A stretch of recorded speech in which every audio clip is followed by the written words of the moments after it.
All right, so in a recent X post, Michael Saylor, the executive chairman of Strategy, wrote, "Bitcoin is a swarm of cyber hornets serving the goddess of wisdom, feeding on the fire of truth, exponentially growing ever smarter, faster, and stronger behind a wall of encrypted energy."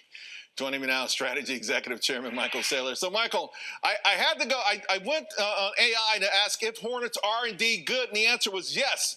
Hornets are beneficial for the ecosystem, so they play a valuable role in controlling pest populations, even contributing to pollination. So I guess it's a good, appropriate metaphor there. You know, Bitcoin's a virus. It's a freedom virus. It's based on a monetary virus that's in turn based on a truth virus. You know, and we think of it as a swarm creature because everywhere in the world, there's someone that's supporting the Bitcoin ecosystem with their electricity, their computer power, their political power, their economic power.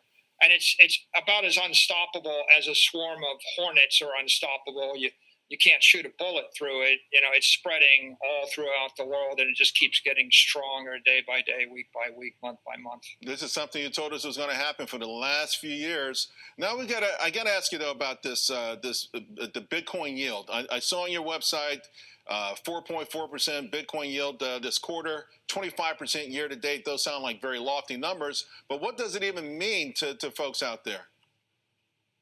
You know, so Bitcoin's a long-term asset. You know, you want to hold it for 21 years. It's been returning about 50% plus a year. It's very volatile. Believe it or not, there are a lot of people that want 2x Bitcoin. They don't want the Bitcoin return. They want 100% return. So MicroStrategy, the equity, or Strategy, the equity, is amplified Bitcoin. We actually aim to generate 2x the Bitcoin return and 2x the volatility. And the way we do it is by issuing credit instruments. So believe it or not, there's someone that would like to get double the money market return or double the yield in their bank account. So if we give them 9%, we've doubled their bank account. We've kind of beat the SOFR rate by 5%. But, you know, Bitcoin's returning 55%. So if I take the 5% boost and I give it in a short duration treasury instrument to credit investors, the other 45% goes to the equity investors. That creates Bitcoin yield. You know, there's an explosion of innovation in the crypto economy right now, and I think Telegram is offering a wallet that lets you move Bitcoin and lets you move stable coins at the speed of light over that network. So I think it has to do with the enthusiasm of the technology community and this idea that maybe we could have 1 billion people that have a mobile app that moves money at the speed of light and stores their life savings in an asset that keeps going up in value. I think you'll see more and more of this innovation. Now we've got a new pro-innovation administration, and there's going to be thousands of very interesting ideas. They all come down to the digital transformation of finance and the digital transformation of capital. But he's wringing their hands about how President Trump fired the head of the Bureau of Labor Statistics in response to that jobs report fraud. It's the kind of thing Wall Street loves to worry about. But you know what? Man, I take my cue from the market, and the market roared today. Dow gaining 585 points. S&P up 1.47%. And NASDAQ polling 1.95%. House of pleasure. It seems we all have an opinion about the president's somewhat rash decision to be diplomatic about it. But I think that misses the real point here. See, President Trump has done everything he can to strong-arm the Federal Reserve into cutting interest rates. And that labor report is the best evidence that the president is right. See, this is a W, a win for the White House. Take the win, for heaven's sake. The Fed's never going to cut rates if the job market's too strong. So this newfound softness is a huge positive. Hence today's terrific rally. And there is softness. Come on. Long-term interest rates have plummeted, despite the federal government's enormous financing needs and supposedly inflationary tariffs. Now, if they're inflationary, most Americans haven't seen it yet, although the most serious ones, candidly, haven't really hit yet either. All the more reason for the Fed to cut. But in the end, whether you love Trump or hate him, the market clearly doesn't care one whit that he fired the head of the BLS on Friday. Stocks are showing extraordinary resiliency in the face of something that was supposed to be really negative, at least according to all the articles in both the conservative and liberal press. So many of the stocks that have been strong on Thursday and then got clubbed on Friday, bounced right back today. Some of them stronger than when they fell. Now, some of that may be because the Fed has cut. Maybe even before September. I mean, that's how weak the employment numbers are. But at the heart of the market's resilience as well, what do we think? The Magnificent Seven. He says India does not care about the, quote, Russian war machine. And because of this, Trump says he will be, quote, substantially raising the tariff paid by India to the U.S. Recall that last week, Trump had outlined India would pay 25% in tariffs. Welcome to the Cryptoteacher. Don't forget to like and subscribe to the channel. And you know I come back with that video just to make you think. And make sure you join the Patrons. If you're not a part of the Patrons, make sure you're hitting the Cash App. Also, go like and follow the TikTok. More videos to come. And we have Michael Saylor on the Bitcoin strategy. And now we see everyone following. And those corporations that follow, what happens? Their stock pops. And we've seen this movie before. But we know it's not going to end well. But remember, guys, the agenda is to get us moved over to this new digital economy. And that's what they're going to do. They're going to fund the narrative. And remember, the Cryptoteacher told you. And then we have Jim Cramer on the market. And guys, the only reason why the market bounced back is because of yield rates. The bond market is pricing in the Fed rate cuts, even though the Fed hasn't cut anything. And yes, the labor market is showing weakness, but even if the Fed would have got that report, they still wouldn't have cut, because remember the plan. They want rates to stay higher for longer to destroy this legacy market so Trump can build this fourth industrial revolution. And speaking of Trump, now he's going to be putting heavier tariffs on India. And guys, we know what is India part of? That's right, the Brics. He's coming hard on the Brics. And remember, China is going to be last. And that's when we're going to start seeing these drums get a whole lot louder. Not only do we know the plan, but we actually can clearly see the plan. He's going after these BRICS nations with these heavy tariffs, but these are countries that we rely on for a majority of things that we actually use on a daily basis. We know we rely on China. We know we rely on India. And manufacturing is just not here in America just yet. But remember, they don't want the people making items in America. They want the machines. And remember, the Cryptoteacher told you. And we have Tom Lee going over the market, saying that we went through consolidation last week, and he sees the market moving up. Again, guys, only thing you have to do is follow these yield rates. Yes, the bond market pulled these yield rates back. That's the reason why the stock market went up. But it can't last. It's too much turmoil that's going to happen, especially when it comes to these tariffs. And then also, we're going to hear the drums get louder. So yes, they're going to push the narrative that everything is great. But we clearly know this legacy market is about to collapse. We already know the consumer is collapsing. The only thing you have to do is go to the Fed website and clearly see the consumer is hurting. And right now, the stock market illusion is starting to crumble. And remember, the Cryptoteacher told you, because he knows when it comes to the NWO, it's all planned out. Y'all have a wonderful day. President Trump expressing some frustration with the country of India on Truth Social, his social media site, just within the past couple of minutes. Officials here saying this post reflects the president's frustration with his inability to get a trade deal with India. The president posting, India is not only buying massive amounts of Russian oil, they are then, for much of the oil purchased, selling it on the open market for big profits. They don't care how many people in Ukraine are being killed by the Russian war machine. Because of this, I will be substantially raising the tariff paid by India to the USA. Thank you for your attention to this matter. So officials here not saying right away, David, exactly what tariff level the president has in mind to raise tariffs to for India, but saying that this reflects ongoing frustration. And as you know, the idea of an India deal has been on the table since the very earliest stages of this overall global trade negotiation. India has just been just out of reach for this president for months now. You can see his frustration in this tweet, and maybe some art of the deal going on here. Back over to you. Eamon, are we at 25% already on India, and does that imply it's going to be higher?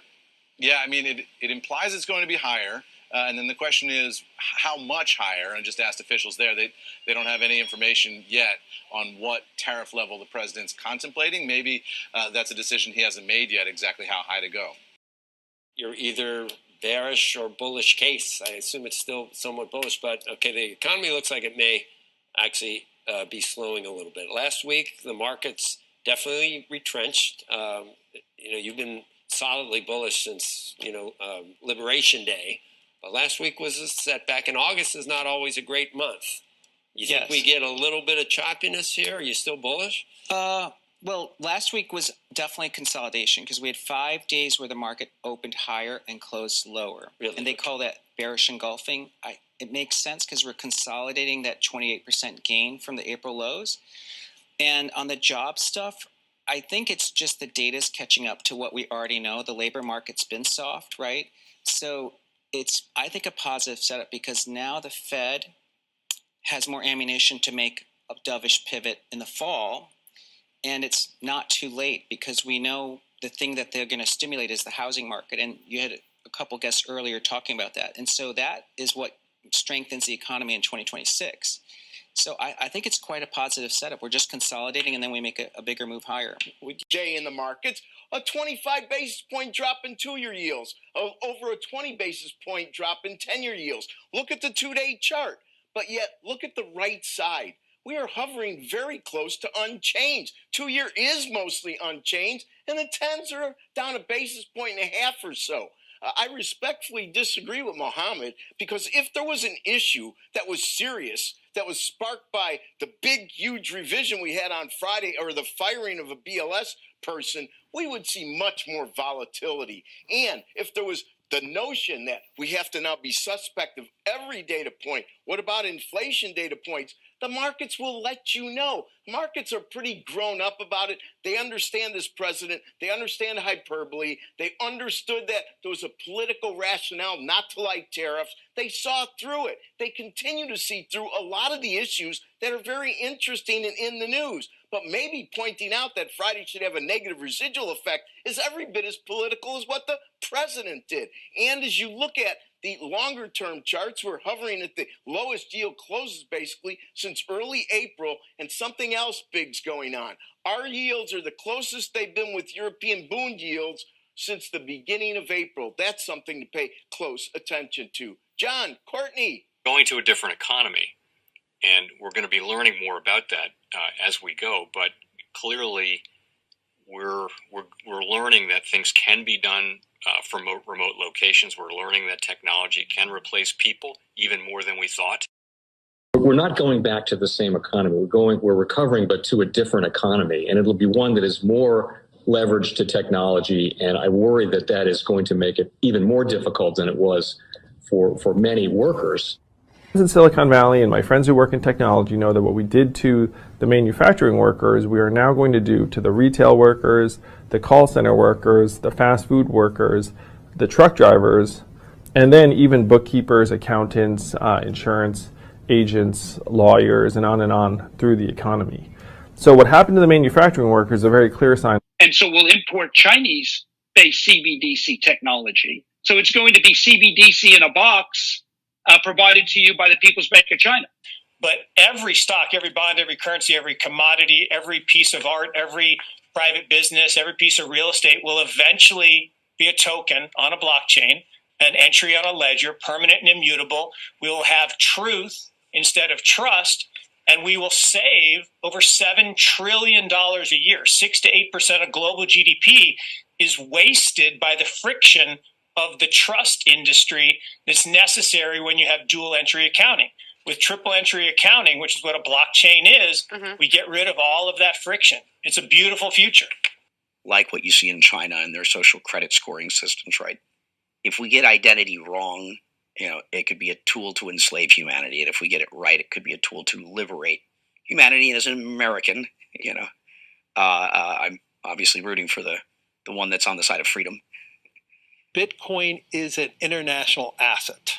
And also, I do believe the role of crypto is it's digitizing gold.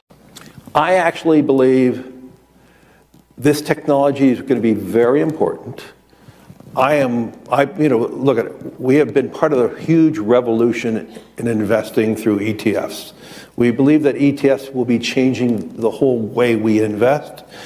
Many people still use it as a means, people are investing it for indexing. No, the majority of people who are putting money in ETFs are active investors that are buying exposure. The entire bond market is being transformed as we talk right now. I believe the next generation for markets, the next generation for securities will be tokenization of securities. And if we could have that distributed ledger that we know every beneficial owner, every beneficial seller, we all have our code of who's buying, who's selling, instantaneous settlement. And think about it, it changes the whole ecosystem. Chinese bank ICBC has been hit by a ransomware attack, and the U.S. Treasury market, as a result of that, has been disrupted. This, according to the Financial Times. We're getting at more right now with Bloomberg's Shonali Bassick. Shonali, what do we know? Listen, we have the Financial Times now reporting that ICBC, one of China's largest banks here, was hit with a ransomware attack. And remember, they're a very significant intermediary in the Treasury market. The SIFMA has told its members that this has been part of the reason here that the system is kind of clogged up, if you will, during that auction that we saw a little bit before. The attack had prevented ICBC, according to the Financial Times, from settling Treasury trades on behalf of other market participants. A large executive at a major bank also telling the paper that such a large party on the fixed income clearing corp creates major concerns, potentially impacting the liquidity of Treasury markets. Now, it was not just a poor auction. It was absolutely lousy, and when the dealers have to step in to save a Treasury auction, that's a rare occurrence. And Crypto Teacher and the New World Order book, plus the 3 Kids books. It's time to re-educate. Also, new to cryptos, Coinbase, Bitrue, Binance. Do not forget book links and crypto links are in the description. The stock channel, guys. Don't forget to go like, subscribe, spread everywhere. You have your Kobo, your chip stocks, your banking, your gaming. While everybody's sitting at home, get home stocks, the Seaver, the biotech stocks. And while everybody's at home wishing, they were still getting that free money. What are they doing? Drinking and smoking weed. Don't forget about those stocks, and you have a wonderful day. The most powerful person in the world is the storyteller.